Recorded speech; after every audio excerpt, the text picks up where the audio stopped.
আসসালামু আলাইকুম। বর্তমানে বিএনপি আর জামাতের ভিতর একটা বিরোধ শুরু হয়েছে।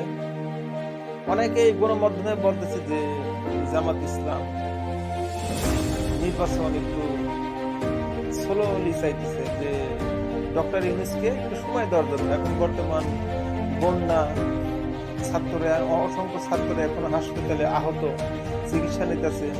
এই মুহূর্তে ডক্টর ইউনূসকে মনে করেন যে সময় দিতে হবে। সুষ্ঠু নির্বাচন হইতে যতটুকু সময় লাগে এই সময়টুকু দেওয়ার দরকার।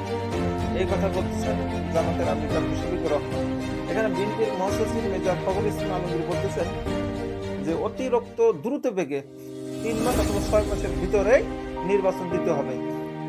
অবশ্যই নির্বাচন দিতে হবে, নির্বাচনের চাপ দিতেছে। এগুলো অবস্থা।